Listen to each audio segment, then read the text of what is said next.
1 लाख रुपए से 42 लाख रुपए तक यहाँ पे लोगों ने दिए हैं। सर हमें कतर का कहा था और मैंने 3.5 लाख रुपए अपने अकाउंट से दिए हैं और मेरे जो दोस्त हैं उनका भी काम था, 2-2 लाख रुपए वो दे चुके हैं। वज़ीर आज़म और मोहसिन नकवी साहब से मेरी अपील है कि ये सबके पैसे दिलवाए जाए और ये सबका मसला हल करें। हम सब गरीब आदमी हैं। FIA ने कराची में ह्यूमन ट्रैफिकिंग के एक मुनज़्ज़म नेटवर्क के खिलाफ बड़ी कार्रवाई करते हुए अहम मुल्ज़िमान को गिरफ्तार कर लिया। मुल्ज़िमान के कब्जे से पुलिस की वर्दियाँ, गैर कानूनी असला, लैपटॉप, पासपोर्ट और दीगर अशिया बरामद हुई।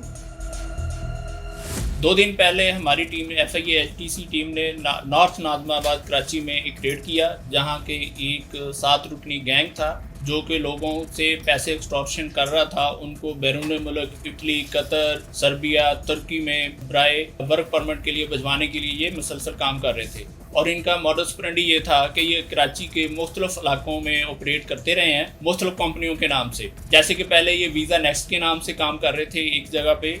जब वहाँ से लोगों को पता चल गया कि ये फ्रॉड कर रहे हैं तो ये वहाँ से शिफ्ट होके दूसरी जगह पे चले गए। वहाँ पे इन्होंने अपनी कंपनी का नाम ग्रैंड हॉरिजन रख लिया। जब वहाँ से भी लोगों को ये एक्सपोज हो गए कि ये तो लोग फ्रॉड कर रहे हैं, तो फिर इन्होंने वहाँ से शिफ्ट किया और फिर अल मंसूर के नाम से इन्होंने एक कंपनी बनाई और फिर उसके प्लेटफॉर्म से भी ये लोगों को डिसीव करते रहे, उनको चीट करते रहे और उनसे पैसे एक्सटॉर्शन करते रहे। इसके बाद फिर इन्होंने ग्रैंड हॉरिजन के नाम से एक अलग से कंपनी बनाई।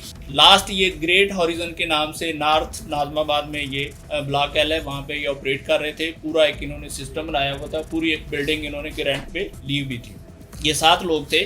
तो टीम ने मौके से जाके वहाँ से बहुत सारे पासपोर्ट और इंक्रिमिनेटिंग मटेरियल और उनसे जो है ये ऑटोमेटिक वेपन्स भी इनसे बरामद हुए हैं और ये पुलिस की यूनिफॉर्म्स भी इनसे बरामद हुई हैं। बहुत सारे ये लैपटॉप, बहुत सारी फाइल्स हैं जो कि इन्होंने लोगों को ऐसे चीट करने के लिए बनाई हुई थी। विक्टिम को पता चलता था कि ये मेरा तो काम नहीं हो रहा, तो वो फ्रस्ट्रेट हो जाता था, वो अपने पैसे वापस लेने जाता था। तो ये लोग क्या करते थे, इन्होंने ये जैसे ऑटोमेटिक वेपन्स आप देख रहे हैं ये इन्होंने रखे हुए थे, साथ पुलिस की यूनिफॉर्म्स रखी हुई थी। ये अपने बंदों को यूनिफॉर्म पहना के पुलिस वाले शो करके उनको डराते धमकाते थे ताकि ये दोबारा लोग वहाँ पे इनसे पैसे लेने के लिए ना जाएं। तो इस तरह से ये लोग हैं बड़ी देर से ये ऑपरेट कर रहे थे। तो FIA HTC ने इस पूरे गैंग को अरेस्ट किया है और ये 7 लोग हैं, इसमें 7 के 7 हमने गिरफ्तार कर लिया।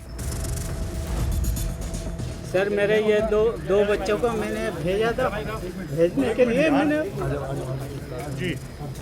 लिए मैंने अपना प्लाट बेच दिया और इसने सारे पैसे खा के हमें चक्कर पे चक्कर है ना दिला रहा था। ये अली हुसैन जो ये है, और इसने ये हमें धमकी दी थी। एक बंदे को बुला के बैठा, वो था हाई कोर्ट का, कह रहा है कि ये हाई कोर्ट के काम करने वाले हैं। मैंने कहा भाई कोई भी हो, हाई कोर्ट के जज साहब क्यों नहीं हो, कानून की मैं भी कदर करता हूँ। तो उसने है ना फिर मेरे को एक लेटर लिख के दिया कि भाई 25 जुलाई को मैं तुम्हें चेक दूंगा और फिर 25 अगस्त को चेक दूंगा। उससे पहले ही है ना ये किसी ने इसको है ना बंद करा दिया।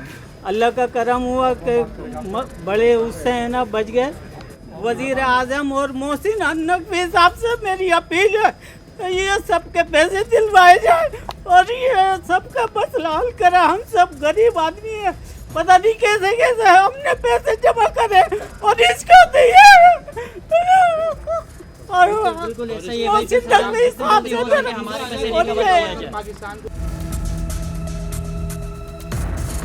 पहली बात तो ये मिलते नहीं थे, इनके एजेंट होते थे, कोई भी सीट पे जाके बैठ जाता था वो बड़ा बन जाता था।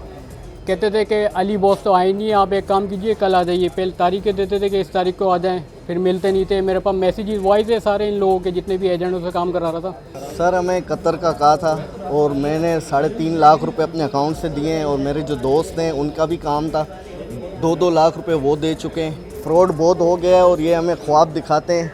हम यहाँ पाकिस्तान में काम धंधा इतना है नहीं, तो बाहर के ख्वाब दिखाते हैं। तो हम भी अपनी बहन भाइयों और पूरे घर की फैमिली के लिए सोचते हैं कि हम वहाँ जाके कुछ कमाएंगे तो ये घर वाले भी हमारे खुशहाल होंगे। लेकिन जो हमारे जमा पूंजी होती है वो यही ले लेते हैं और ना हमें बाहर बेचते, हम और यहाँ कर्जदार हो जाते हैं, हमें ये लोग और परेशानी में डालते। इन्होंने 45 दिन का टाइम दिया था मुझे, फिर कह रहे हैं जी जंग हो लग गई है, ये बस टाइम पे टाइम बढ़ाए जा रहे थे। इन्होंने जब मैंने काफ़ी इसरार किया तो उन्होंने मुझे एक ये चीज़ सेंड करी थी कि जी आपका देखिए वीज़ा प्रोसेस में है और आपका इंशाल्लाह हो जाएगा। तो हज के बाद से लेके उन्होंने मुझे टाइम दिया था, मेरा टाइम ख़त्म हो गया, मैंने काफ़ी चीखना चिल्लाना किया, तो उन्होंने कहा आपका पैसा रिफ़ंड हो जाएगा। तो इन्होंने मुझे ये एक इनवाइस दी रिफ़ंड की कि जी ये आप पैसा वापसी ले लीजिएगा। 1 लाख रुपए से 42 लाख रुपए तक यहाँ पे लोगों ने दिए हैं। कार्रवाई ये करवाई जाए कि आइंदा ये ना तो अपना ये ऑफिस खोले कहीं, ना किसी लोगों के साथ, मजलूम लोगों के साथ जो बेचारे अपने मजबूरी में पता नहीं कैसे तैसे करके इन लोगों को पैसा दे देते हैं और ये फ़ायदा उठाकर लेके भाग जाते हैं।